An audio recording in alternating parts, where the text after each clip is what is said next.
Well, it's all over but the crying, or the drinking, or kicking the cat around the house. I don't know what your coping mechanism is, but the Oilers' season is complete, and they've missed the playoffs for the 12th time in 13 years. Now, Mark Spector put out an article a few weeks ago stating that the Oilers would be only the third team in league history to achieve this feat. That's just not even true. The Florida Panthers also accomplished this, making the Oilers the fourth team to do so. He goes on to say that no team in the history of the league has ever missed the playoffs 13 of 14 seasons, and the Oilers could set that record next year. That is also not true.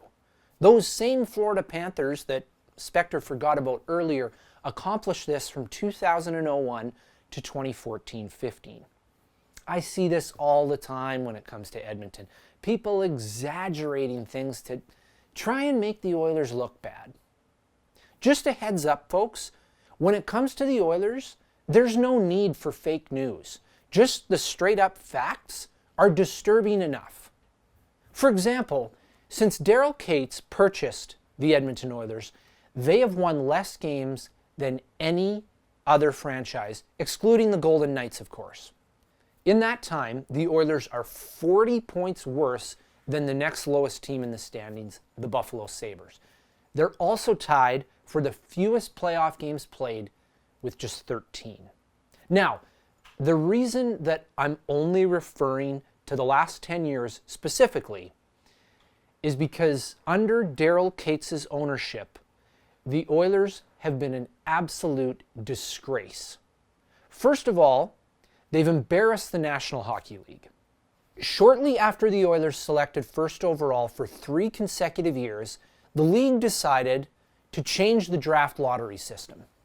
They stated, and I quote, "The odds of winning the first overall selection in the NHL draft for the 14 non-playoff teams will be adjusted to more appropriately reflect the current state of competitive balance in the league."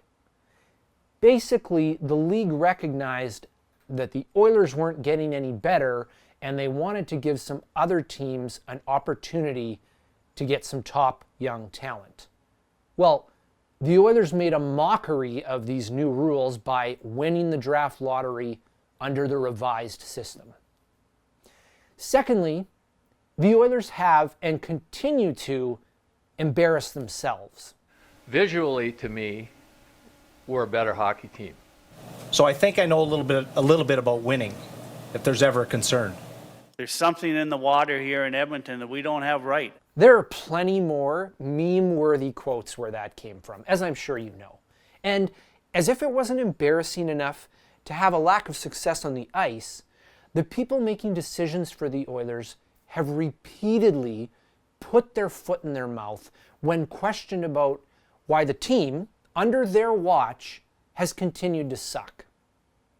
Thirdly, the Oilers have shamed and alienated their fan base.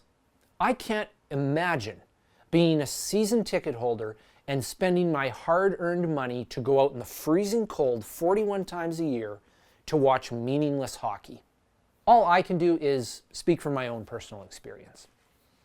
I can handle the trash talk from other fans. I can handle the losing.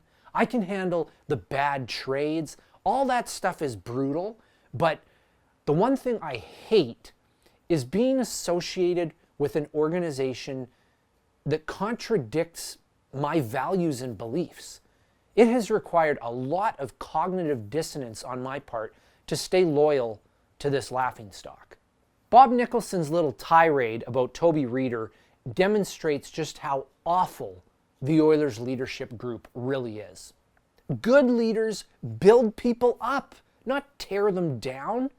They take the blame and give the credit to other people. I can't stand the way this organization treats its employees and its fan base. When things go wrong, which they often do, rather than look in the mirror, they point the finger at somebody else. Zero accountability or integrity. And these are characteristics I really don't like to identify with. And finally, and worst of all, in my opinion, they've humiliated Connor McDavid. Connor McDavid is basically everything the Oilers organization doesn't stand for: integrity, success, and humility. And he's everything you could want in a teammate, a captain, and an ambassador for the game. And despite doing everything he possibly can to drag this team to success, he is being undermined by the worst leadership group in professional hockey. And yet, he is the one who has to answer all the questions and take the heat day in and day out. It's disgraceful because the person who should be doing all the explaining is Daryl Katz. I know I sound like a broken record here because my last several blogs have been about this, but quite frankly, this is the only thing that matters when it comes to the Oilers right now. Katz needs to fire some people, and not because us Oiler fans want blood, because we need someone to pay for another lost season. It's because the people making hockey decisions for this team aren't very good at their job or are unqualified to do it. Nicholson's only experience running a pro hockey team is thus: conducting a lengthy forensic audit and following this up by not interviewing any candidates and hiring the first GM that became available. He then proceeded to watch this GM lose one transaction after another before finally firing him. Wayne Gretzky's only off-ice NHL experience was coaching the Phoenix Coyotes to 4 non-playoff seasons.